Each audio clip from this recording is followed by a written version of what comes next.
यदि आप अपने आलस्य से परेशान हैं, आपको कोई भी काम करने में मन नहीं लगता है, आप अपने काम को कल के लिए टालते रहते हैं, अब आपको अपने आलस्य को लेकर परेशान होने की जरूरत नहीं है। आज जो हम आपके लिए भगवान गौतम बुद्ध की कहानी लेकर आए हैं, इस कहानी के माध्यम से आप अपने आलस्य से बहुत जल्द पीछा छुड़ा सकते हैं। एक बार की बात है, एक आलसी व्यक्ति ने गौतम बुद्ध से कहा, मुनिवर, मुझे बहुत आलस्य होता है, जिसके कारण मैं अपने जीवन में जो करना चाहता हूँ वह नहीं कर पाता हूँ, इसलिए मुझे कोई रास्ता बताएं। बुद्ध ने उस आदमी से पूछा, क्या तुम मानते हो कि तुम्हें आलस्य है? तो उस व्यक्ति ने बुद्ध से कहा, हाँ मुनिवर, सिर्फ मैं ही नहीं बल्कि मेरे पूरे गांव के लोग कहते हैं कि मैं आलसी हूँ। बुद्ध उस व्यक्ति से कहते हैं, लेकिन तुम्हारे पास कोई सबूत है क्या कि तुम आलसी हो? उस व्यक्ति ने हाँ में जवाब दिया। फिर गौतम बुद्ध उस व्यक्ति से पूछते हैं, तुम्हारे पास इसका कोई प्रमाण है क्या? व्यक्ति बोलता है, मुनिवर, मुझे पता है कि व्यायाम मेरे स्वास्थ्य के लिए अच्छा है, लेकिन मैं व्यायाम भी नहीं कर सकता क्योंकि मेरा आलस मुझे सुबह जल्दी उठने ही नहीं देता है।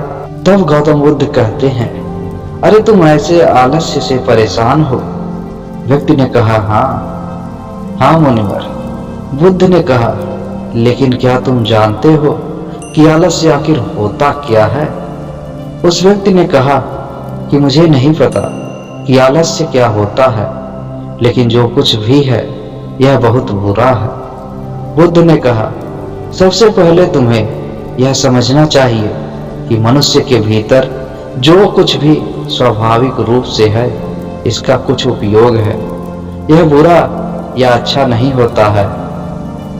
आलस्य एक भावना है, यह एक विचार है जिसे हम अनजाने में अपने द्वारा निर्मित करते हैं। उस आदमी ने पूछा, लेकिन कैसे?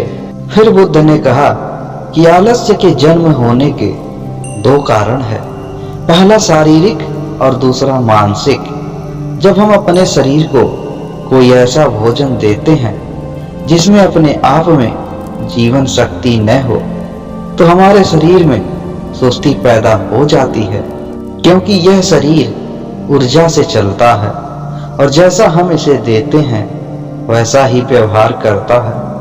हमारे शरीर के अंदर आलस्य का दूसरा कारण गलत तरीके से बैठना, गलत तरीके से सोना और गलत तरीके से चलना है। हम कभी इस बात पर ध्यान नहीं देते हैं कि हमारे बैठने, लेटने और सोने की स्थिति सही है या नहीं। अगर हम बुद्ध भिक्षुओं को देखें तो पाएंगे कि जब वे बैठते हैं तो उनकी रीढ़ सीधी होती है, और जब वे सोते हैं तो उनके शरीर के किसी भी हिस्से में दबाव नहीं होता है, और जब वे चलते हैं तो उनके दोनों कदमों के बीच एक तालमेल होता है। शारीरिक स्तर पर आलस्य का तीसरा कारण सुबह जल्दी न उठना है। यह सुनकर वह व्यक्ति कहता है, हाँ मुनिवर, मैं सुबह जल्दी नहीं उठ पाता हूँ। यह सुनकर बुद्ध मुस्कुराते हैं और कहते हैं, तुम सुबह जल्दी उठ सकते हो जब तुम रात में सोने का सही समय निर्धारित करोगे। तब प्रत्येक व्यक्ति को अनुशासन का पालन करना होता है, क्योंकि अनुशासन हमारे जीवन में संतुलन लाता है। ज्यादातर लोग अनुशासन को बुरा मानते हैं, क्योंकि उन्हें लगता है कि अनुशासन उन्हें बांधता है, जबकि सच यह है कि अनुशासन हमें बांधता नहीं बल्कि मुक्त करता है। फिर वह व्यक्ति बुद्ध से पूछता है, लेकिन हमें यह कहाँ से शुरू करना चाहिए, जैसे ठीक से खाना, बैठना, लेटना या चलना, या फिर सुबह जल्दी उठना? तब बुद्ध कहते हैं, अभी से शुरू करो। इस समय तुम जो भी कर रहे हो ध्यान से करो। पहले तुम आलस्य को मन के स्तर पर समझ लो। वैसे तो अधिकांश स्थितियों में मन ही शरीर के कारण ही आलस्य पैदा करता है। मानसिक आलस्य का पहला कारण हमारी पुरानी गलत मान्यताएं हैं। हमें लगता है कि हम पिछली बार ऐसा नहीं कर पाए थे, इसलिए इस बार भी ऐसा नहीं कर पाएंगे। जब हम अपने आप को काबिल नहीं समझते हैं तो आलस्य अपने आप हम पर हावी हो जाता है। एक और कारण है छोटे और आलसी लोगों का समर्थन करना। कभी कभी ऐसा होता है कि आलस्य हमारे साथ नहीं होता है, लेकिन अन्य लोगों की वजह से यह हम में आ जाता है। ऐसा इसलिए होता है क्योंकि हम आलसी लोगों से जुड़ते हैं। फिर उस व्यक्ति ने बोला, हाँ मुनिवर, यह बिल्कुल सच है, मैंने भी इसका अनुभव किया है। फिर बुद्ध ने कहा, तीसरा कारण मन की अस्पष्टता का अभाव है। मान लो तुम जंगल में खो गए हो और शाम हो गई हो और तुम नहीं जानते हो कि तुम्हारा घर किस दिशा में है, तो ऐसे में क्या तुम आलसी होकर लेट जाओगे या अपने घर की तलाश में निकलकर रास्ता ढूंढोगे? उस व्यक्ति ने कहा, मैं घर की तलाश में निकलूंगा। तभी बुद्ध ने कहा, बहुत कोशिश करने के बाद भी अगर घर का रास्ता नहीं मिला तो क्या करोगे? व्यक्ति ने कहा, मैं फिर भी इसे ढूंढता रहूंगा क्योंकि मेरे पास कोई दूसरा विकल्प नहीं होगा। फिर गौतम बुद्ध ने कहा, आलस्य मनुष्य को तभी पकड़ता है जब उसके पास अनेक विकल्प हो। अगर किसी के पास एक ही विकल्प है तो उसका दिमाग पूरी तरह से खाली रहेगा। यदि तुम व्यायाम करने में सक्षम नहीं हो तो यह तुम्हारे मन की अस्पष्टता की कमी के कारण है। तुम भविष्य में होने वाली बीमारियों को नहीं देख पाओगे। तुम उन बीमारियों के कारण होने वाले दर्द को महसूस नहीं कर सकते हो।